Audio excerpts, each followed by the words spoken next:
खबरें जो आपको सीधे जोड़ती हैं हमसे, जिनका आपकी जिंदगी पर होता है सीधा असर। खबरों की वही तस्वीर, बिना बदले बिना डरे, जज्बा सच का लिए, सच दिखाते हैं। 27 लाख रुपए की लागत से बनी गौशाला गौशों के लिए काल साबित हो रही है। जिले के नई गढ़ी जनपद पंचायत अंतर्गत आने वाली ग्राम पंचायत पैकना गांव में 27 लाख रुपए की लागत से बनी गौशाला गोवंशों के लिए कौल साबित हो रही है। 11 नवंबर दिन गुरुवार के दिन 7 गोवंश की एक साथ मृत्यु हो गई। गोवंश की मृत्यु भूसा के अभाव में मानी जा रही है। पंचायत का रिकॉर्ड उठाकर देखा जाए तो गौशाला के नाम पर 86,000 रुपए का भूसे की खरीदी दिखाई गई है। गांव के ही कुछ घरानों से 60 गांठ बैठाकर गेहूं के भूसे की रसीद बनवाई गई है, जबकि हकीकत तौर पर गौशाला में भूसा का स्टॉक देखा जाए तो मसूर और चने के भूसा के साथ राई का भूसा रखा गया है। दिखाने के लिए थोड़ा बहुत गेहूं का भूसा रखा गया है। गेहूं का भूसा जितना था उतना यथावत रखा हुआ है ताकि स्टॉक देखने में गेहूं का भूसा दिखाई दे।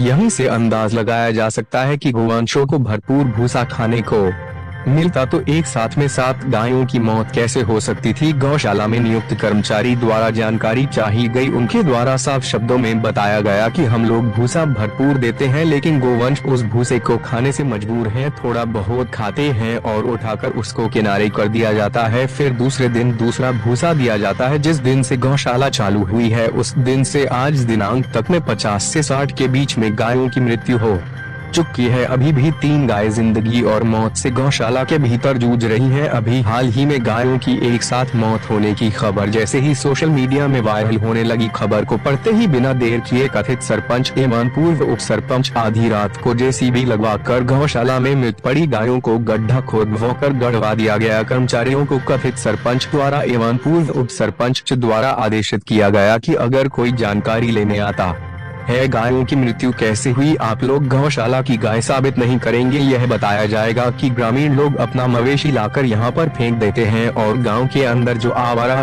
टाइप के पशु घूम रहे हैं उनको लाकर तत्काल गौशाला के अंदर बंद करो, ताकि जितने मवेशी शुरू में दिखाए गए हैं उतने मवेशी गिनती में अभी भी होना चाहिए। रीवा मध्य प्रदेश से प्रमोद कुमार की रिपोर्ट। अभी एक मामला रीवा जिले के एक सरकारी गौशाला में जो पंचायतों द्वारा गौशालाएं बनाई जा रही हैं उसमें प्रकाश में आया है। 11 नवंबर दिन गुरुवार की घटना है, जिसमें पैकन गांव जो पंचायत है वहां की शासकीय गौशाला में 7 गोवंश मर गए हैं। और ये जानकारी मिली है कि 86,000 रुपये के जो भूसा की जो बिलिंग है, इस तरह से वहाँ के जो अच्छे खासे रसूखदार हैं, यूजुअली होता ये है कि लोग माचिस मार देते हैं भूसा और पैरा में, आप सब जानते हैं, और उसको 86,000 रुपये में बेचा हुआ बताया गया है। और वो भूसा कहाँ किसने खाया ये नहीं पता है। और जब मौके पर देखा गया तो वहाँ पर ये जो अरसी राई वगैरह के जो डंठल होते हैं, इस तरह से मसूर वगैरह के वहाँ पर पाए गए हैं। तो इस तरह से हालत है। और पिछले 1 वर्ष के अंदर 50 से 60 गायों की मौत हो चुकी है। और इस तरह से ये अंधाधुंध चल रहा है। एक तो इतनी महत्वाकांक्षी जो योजना सरकार की 30 लाख 27 लाख से लेकर के 30 लाख और कई जगह 40 लाख रुपए की लागत से गौशालाएं बनाई गई हैं। इन पंचायतों को हैंड ओवर किया गया कि ये संचालन करेंगी। तो ये मात्र जो भ्रष्टाचार पंचायतों में चल रहा था, पीसीसी रोड निर्माण अन्य पंचायती कार्यों में, ठीक वही भ्रष्टाचार ये गौवंशों के साथ कर रहे हैं।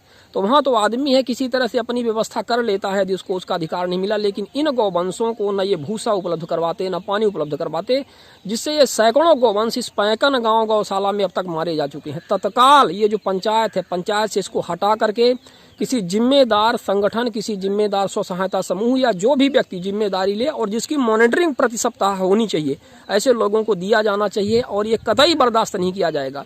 जिला सीओ रीवा श्री स्वप्निल वानखेड़े जी, जिला collector Rewa doctor Ilaiya Raja T से हम इसमें आग्रह करते हैं कि जल्द से जल्द इनके ऊपर मध्य प्रदेश गोवंश वध प्रतिषेध अधिनियम 2004 के तहत इनके ऊपर मामला पंजीबद्ध करते हुए इरादतन हत्या इनके ऊपर दर्ज किया जाना चाहिए और इनसे तत्काल गौशाला इनसे छुड़ाई जानी चाहिए। और जो जिम्मेदार कोई यदि ऐसा स्व सहायता समूह ऐसे लोग हैं उनको एक गौशाला दिया जाए। तत्काल इसमें कार्यवाही की आवश्यकता है। हम इसकी मांग करते हैं।